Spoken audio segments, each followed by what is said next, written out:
If everyone takes their seats, I know you're all really looking forward to the finance person speaking. It's maybe the highlight of your day, hearing somebody from finance.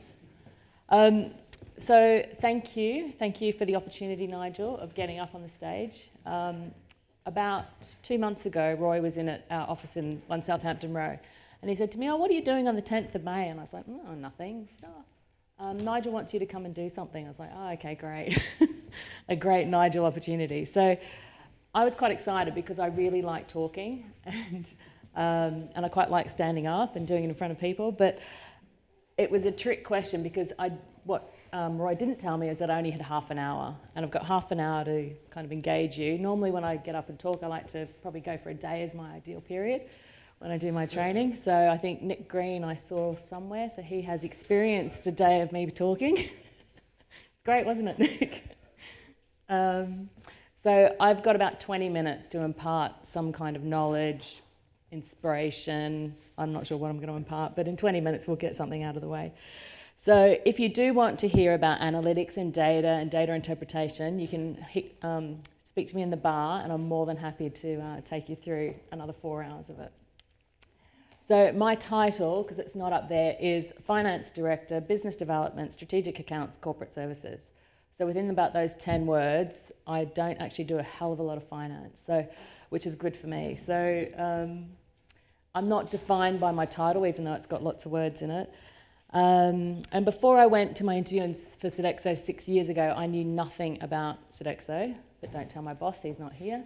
And I knew very little about facility management, even though I worked on the supply side. I didn't actually realise it was called facility management for a start. It was just all that part of my job that I didn't like doing. So, and now I get to do it for my job. So in my defence, I was from a very small town on the other side of the world, and Sodexo wasn't really a big player in my little beach town. So if you're new to FM, or even if you're a seasoned expert, I'll take you through Sodexo and what we do. So Sodexo was founded in 1966 by Pierre Ballon in Marseille. And for those who are really good at their maths, hands up, how many years ago was that? Very good, prize for that person. So 50 years ago. So this year Pierre Ballon stood down as the chairman and handed over to his daughter.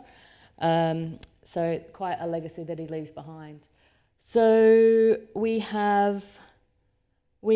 Sodexo prides itself in being the leader in quality of life services. So we deliver in 3 activities: on-site services, which is the typical FM, but FM not as you know it, because we cover corporate defence, remote science, healthcare, right the way through to sports and leisure. Our second activity is around benefits and rewards. So this is less traditional. So it's employee cards, reward cards, quite big outside of the UK, big in Belgium, big in Brazil. And the final one is on business B2C, so personal and home services, so childcare, home care, concierge services. So a real cradle to grave organisation, Sodexo. So we pride ourselves on people being our asset. So 420,000 employees and the 19th biggest employer globally.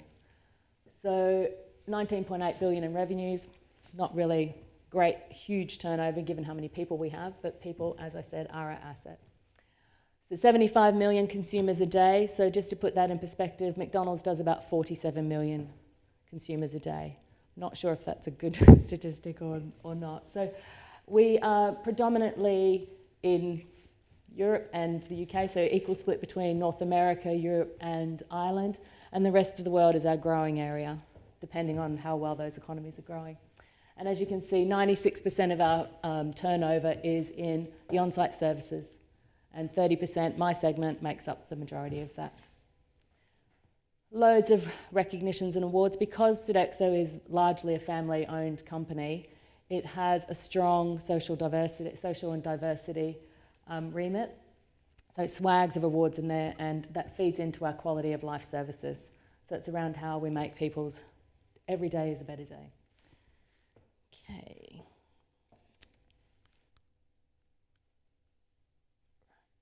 So when I first joined Sodexo in 2010, I worked with Fiona Patterson-Molster, who you will if you haven't seen her, you'll hear her later at the bar, to implement Sodexo Connections. So we partnered with NJW to deliver and based our software on their Top Hat portal. So Top Hat was what we called it back in the day, and now we've traded that for more relevant references such as ETL tools and data consolidation capabilities. And at that point, when I'm presenting it to clients, their eyes kind of glaze over and they're going, ETL, whatever.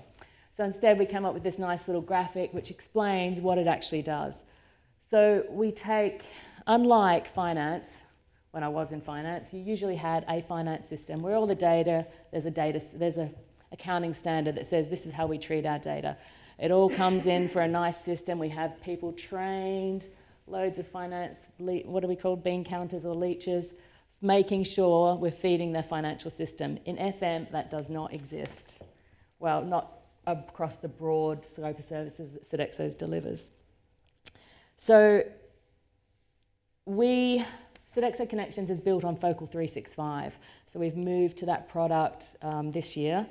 And given that there's no rules governing collection and data conventions or systems, Sodexo takes on the headache of bringing that all into a single dashboard.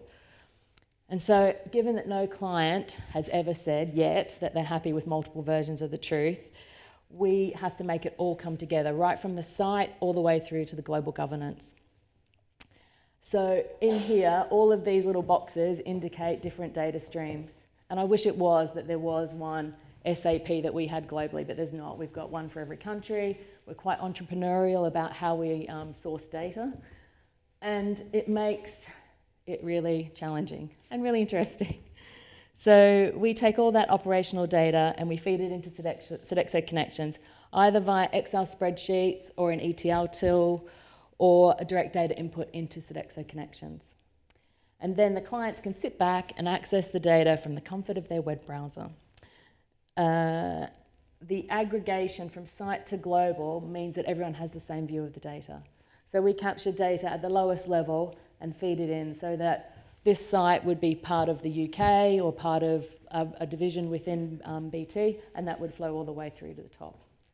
It's very good to have the consistency of the data. Okay, so since 2010, we've deployed Sodexo Connections across 14 global clients. GSK was the first.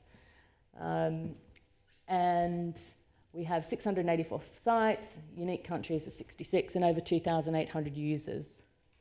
So it's been quite I guess since 2010, it's been a fairly rapid development from when we sat down in Hungerford and we were kind of fixing on the go, to now it's quite a well-oiled deployment machine.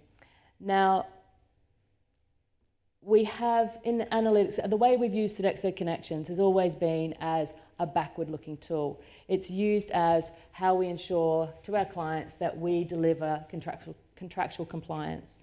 So we've never really harnessed the true ability of the analytics. So the analytics, you typically fall into 3 categories. And for good, insightful analysis, you need all 3 of those categories. So I call them, well, I've just made it up, but Hindsight. So that's my least favourite type from in my role. And it usually comes with a large stick with which to beat the adverse performers. So these are the usual metrics that you see in FM. So they're backward-looking lag metrics that make sure that Sodexo does what we're meant to do, what we're contracted to do. And they are important, particularly if there's a financial penalty or incentive attached to them. But they only really drive the business forward if you've got action plans to bring those performance back in line. So if you have a lost time injury performance metric and you're penalised for it, it doesn't really change your business other than they know how much to penalise you. But if you tie actions to it, then you can change the behaviour and drive that forward. From Insight Analytics, these are the group of metrics and the analysis that goes with them to allow you to understand how and why your business is performing the way it is. And this is where the knowledge of the different drivers in your business is fundamentally important. So how does A connect to B and impact on F? So understanding those things is what drives those insight analytics. And then the Foresight.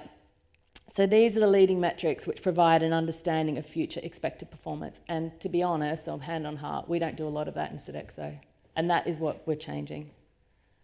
So, and again, we're too busy doing the do to make sure we're delivering the contractual performance to actually take us to that next step. But that's where we're taking it. And also, to be honest, we haven't had the analytical tools that allow us to do that easily. And so I'll show you where we're seeing the future of Sodexo Connections taking us. So I'm going to do the signal to the Mount Man in the back. And this, by magic, it happens. So when I was quite a bit younger than I am today, I happened upon a job of developing operational metrics for an FMCG division undertaking an Oliver White program in sales and operations planning. And so I'd come from a very traditional finance background in FMCG, but I was pretty young, inexperienced, and I thought a metric was percentage gross profit, percentage gross margin, and actual versus budget. That was the end of my experience. So they're all hindsight metrics, all very effective for beating people up, but not really for driving the business forward. So we engaged a very wise and wealthy consultant, and they took us through, as a very old-fashioned FMCG operation, was a startup, and they took us through a number of sessions on how to create the metrics. And he distilled in us the principles of DeWitt and Keebler and others. And in true consultant fashion, he boarded his plane and he went on to his next gig. So after a bit of trial and error, we ended up with a set of measures that did really drive the business forward. So they did fundamentally change that business. And so I guess in the end, the consultant did a great job because we got added to his list of Class A companies. But in the end, it was really difficult because the only person who can devise those metrics are the people who know your business inside and out. And that's usually, unfortunately, you. So the consultants will tell you all the theory, but not how to do it. So, and now here I am, and I'm going to walk out the door now and get on my plane and go. But I'll take you through what we've done, just a demo of what we're looking to do in Sodexo Connections. And I guess it really brings all those elements of hindsight, insight, and foresight together to try to influence the behaviour of people today and in the future. So this is Sodexo Connections. Here's something I've prepared earlier, or some of us have prepared earlier. So this is our demo system. It is not coming in. One moment. And I'm really not doing women any favours because I can't actually do two things at once. Okay, so this is our demo system, so it's all dummy data. Don't get too caught up on the data. Hopefully you can't see the data, so that's always helpful when doing a demo. This uses quite a few of the new features of Focal 365, and this is what we're really excited about within Sodexo. We've got the tool that can do it, and the next thing that I'm excited about, but operations probably isn't so excited about, is how we get the data. So things like our Global Maximo will feed into this, and then we're talking to quite a number of our clients about bringing in data that's typically outside the FM sphere.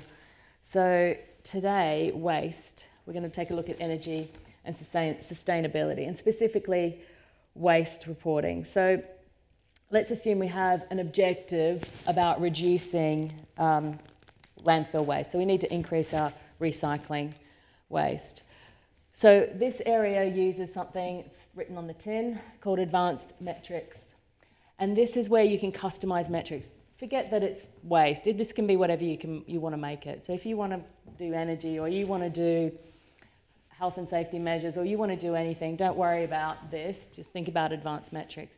This enables you to take your configured metrics that you've built in the background, and we have a lot of those in Sodexo, a lot. I went to a workshop once, and we were looking to come up with a standard set of metrics within Sodexo. By the end of about an hour and a half session, we had over 400 metrics, and they were all legally compliant.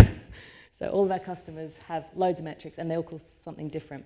So for us, we have loads of data. We bring it in, you create these metric groups, and then you can create these these standard dashboards that allow you to do compare and contrast similar metrics.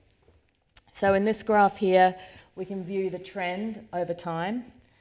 And by changing your filters, you can look at different trends, so year on year, or you can, via the drop down, if you've got that level of the data, you can look over a 10-year period so you can see the trends. You can look at your RAG status of your underlying metrics. So here we've got these underlying matrix have got, so how good or bad are we or aren't we over the period, and this ties down to the data. You can look at your top 20 locations. So this is set at the moment at site, which is where Sodexo carries all of its data. So we capture data at the site level, but then through the aggregation, we can look at things on a regional basis. It goes away and it calculates it at a regional basis. So this is where that one version of the truth comes in. So it's the same data that they see at a site level that aggregates up through the top. And because we employ the people, the consistency of the data, depending on how well we train, is all the same. So we have that level of control over the data. So then from a waste perspective, we can create a subcategory. So rolling up into waste is my chemical waste, plastic, packaging, etc. Whatever you want to put in there, you can put in there. You group these things together. Okay, so that's given us a level of insight into the individual components of our waste. But it's given us trending. It hasn't really told us anything that we didn't know. This is great if you're having to fill in kind of statistical reports, or you want to understand what my overall waste is because somebody's on the end of the phone saying how much was our waste, or what was our energy targets for this month or this year, and have we met them. So what you can further do, and this is something that we've never done within Sodexo as yet, but creating these geographical scorecards. So linked to, and here you can see there's one created for energy and compliance, but by slicing and dicing the data differently, we can create specific waste compliance metrics. So these are specific metrics that we capture, and these tie into the overall. So this is giving us more of an understanding of the data, that's more of an understanding of the trending data. So why is our landfill gone up, or why has our recycling gone down, and who are the culprits? So this is a bit of hindsight because it is the stick with which we beat. So we can drill into the country level. So if we're here looking here at our recycling performance, you've got a RAG status so you can understand what's going on at a high level, and then by exception reporting going into the country, etc. So here we can drill in true parochial form into the UK and come down and see all of our colours. So here you've got this ability to customise and configure dashboards which are very driven towards your end objective. So and these would be all metrics that you would align to your waste compliance. So this is the bit where the consultants don't help. So what are the drivers driving to my overall objective to increase my recycling? What are those metrics? So for a small fee, you can get somebody to come in and tell you, but usually you're the best people to know. So within there, we can have more insight and go into the classification. So here you're looking at that interdependence between different metrics. So is it that my recovered on site is influencing my landfill no recovery? So, and it should. So this is where you play off your different metrics.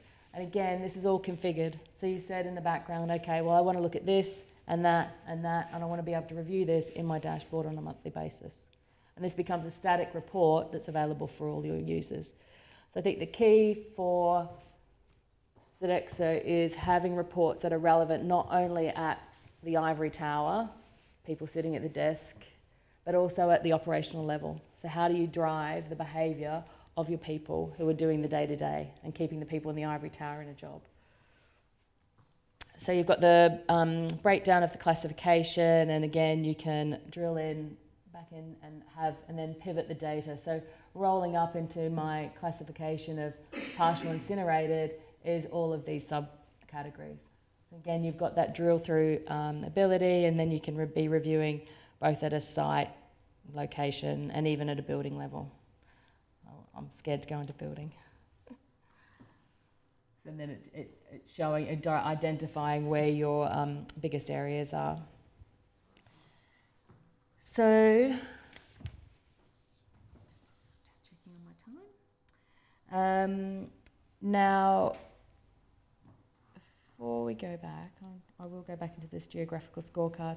So what this allows us to do is, if I drill down into the UK, is it does allow for a level of benchmarking. And I think this is a bit of almost tricking the system, but you have a direct comparison now across all of your sites or all of your regions. So you can see that Slough is a bit tardy compared to Oxford. Maybe that's always the way, but this allows you to be able to benchmark across your sites. And if you're driving very specific company objectives, doesn't matter how good the external benchmarking is, it's really, especially if it's very targeted to your industry or your site or your business, then you're using that cross-comparison of other sites. So we went into classifications. Okay, so what the classifications don't tell us is why. Why is it that way? Why have we got these issues? Why have I gone up here in my recovered third party? Is it because everything was working, or is it just everyone at the site is doing what they're told to do because their objectives are funded based on whether they're doing it? You don't know what behaviours are driving it. So this is an area that I'm quite excited about, and it's in project effectiveness. So this is linking project groups to metrics. So cause and effect, all in one nice screen. It's like a dream come true. So here we can link activities, and these projects can be, whatever. You've got to, you create them. So you create a project group which is unique to what you're measuring, and you create the metrics upon which it's impacting. So here we're looking at my favourite sustainability again. Get the graph, it's got a nice little sexy animation, brilliant. But I think for me on here, it's the combination of the trending back on time. So here's the stick with which I'm beating myself. But it also ties in my projects. So these are the projects that are underlying the activity that I'm seeing here. So now I can see the cause and effect between what happened here. So here we've got an upswing. Is it because I spent more time doing my projects? Maybe. Is it because my projects were all completed on time? I only had one miss. Brilliant. But I think where the predictive element comes in is each of these metrics can then produce a forecast for how we think the future will look. So you've got a metric, you've got a project to reduce or increase the amount of recycling. So therefore we set out a load of projects, we set them at the site level, and we say to those sites, tell us what you're going to be, tell us what your goal is in recycling targets, and we want you to commit that. So that goes into the system as a forward metric out into the future. And then me in my ivory tower, I come along and I say, okay, yeah, that looks pretty good. So then by understanding the interconnection between the other ways that we're measuring, if I have a look at my recycle target and also my recycle performance, and I bring that back, and I have to press run, because I always forget that bit. So now when it comes in, it brings in those additional metrics, and now you've got the cause and effect. So yes, we've had an uplift in my metrics here. This is the volume that's been created through these waste streams, and this is what I would expect. I would expect, yes, we do the initiative. Now everyone's starting to segregate their waste and put it into the right bins, and manufacturing's doing it, office is doing it, everyone's doing it. And then I'm expecting that everyone did what they said they were going to do, which is my recycle target. So that's everyone loading in their stuff. And then the recycle performance is the actual results of what they've done as well. So it's really tying all that together. Now, this is, at the moment, this graph is only looking at, it's still a retrospective graph, but by adjusting the filters here, which don't actually work in the demo system, the timing, it will adjust the time so that you can then look at that and predict it forward into the future. And from a finance perspective, when I finally do put my finance hat on, I do get quite excited about being able to predict into the future that we have initiatives that will drive the contractual commitments that we've made to secure the contracts that we have. So it is it's quite exciting, that piece. As I said, operators probably not so excited about that because it feels like it's another level of work, but I guess it's the secret about how you're capturing that data. It also allows you to look at sensitivity of your various projects. So by changing your group of projects here, and you can create as many different project groups as you like. So from an ad list, I can go through all of the projects that are here, that are in the list, and be selecting those. So these are a list of all the projects. So I can then group together different projects and compare and contrast how they will impact on the metrics. So I think it's quite exciting. But again, I'm going to a bit boring that way. So in these days of big data, this is my wind up, everyone knows that garbage in and garbage out is, no joke, is the truth fact. But I think it's more than that, because you can have the best data in the world, you can have it as accurate as what you like, but if you can't make that interconnection between cause and effect, and therefore be able to affect your cause, then you're just reporting for the sake of reporting. So you need to have the right balance of metrics. It's not all about having metrics that look forward, because it needs to be a balanced view. So you need to have the right amount of hindsight and the stick or the carrot that accompanies that to drive the future performance. You need the insight to inform what and where it did work or where it didn't work. And then you need the foresight to predict why, when, and how it will happen again. And then everyone's job is easy. So does anyone have any, that's me, done. Does anyone have any questions?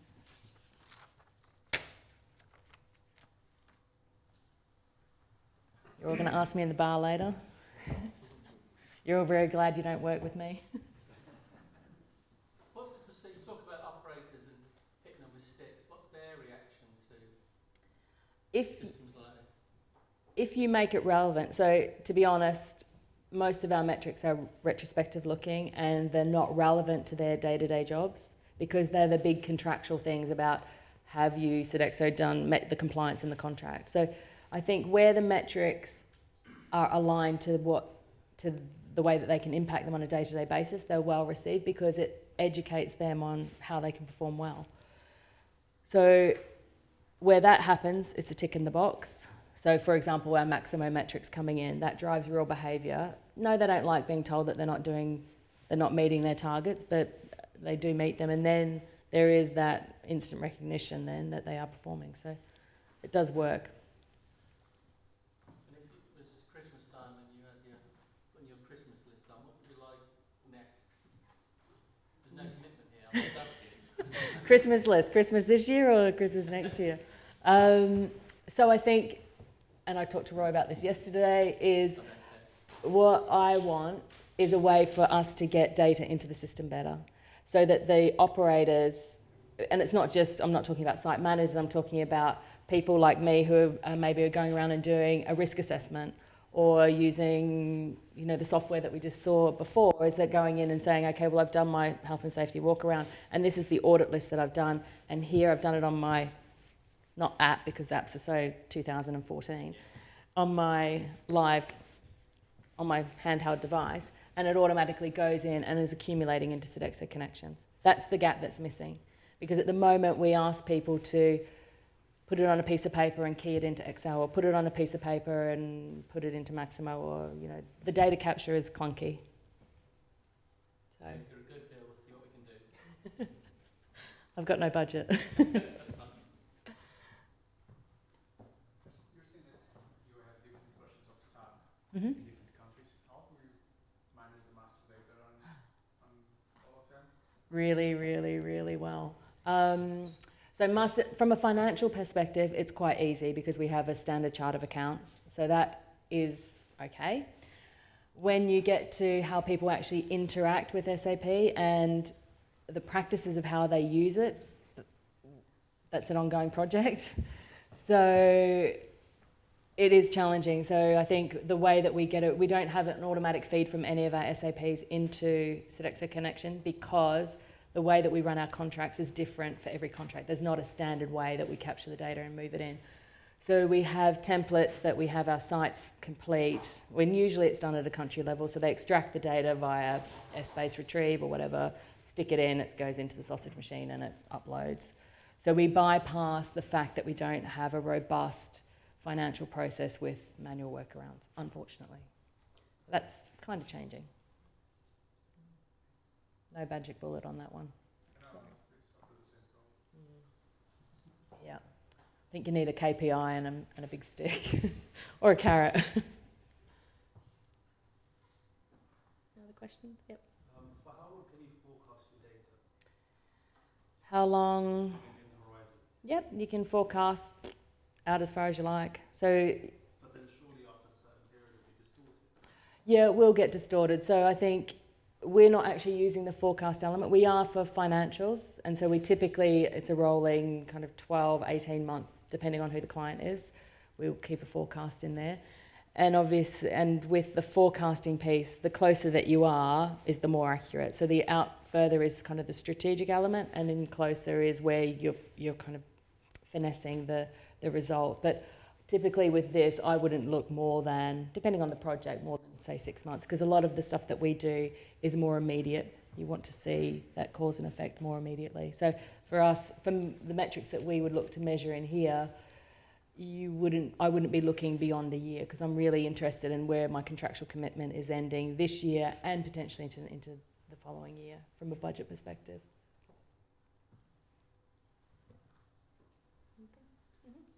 Can we scan all your buildings for you? Well, we could come to a deal, because they're not our buildings, they're our clients' buildings. So I think it was quite exciting listening to that, because for me, I was thinking, okay, well, not so much from how we would scan the building and then use it as a retrospective, but more from a forward perspective where you don't have a person on site. So you want somebody to go in, be able to deploy the technology quite simply, and then that we can kind of remote diagnose.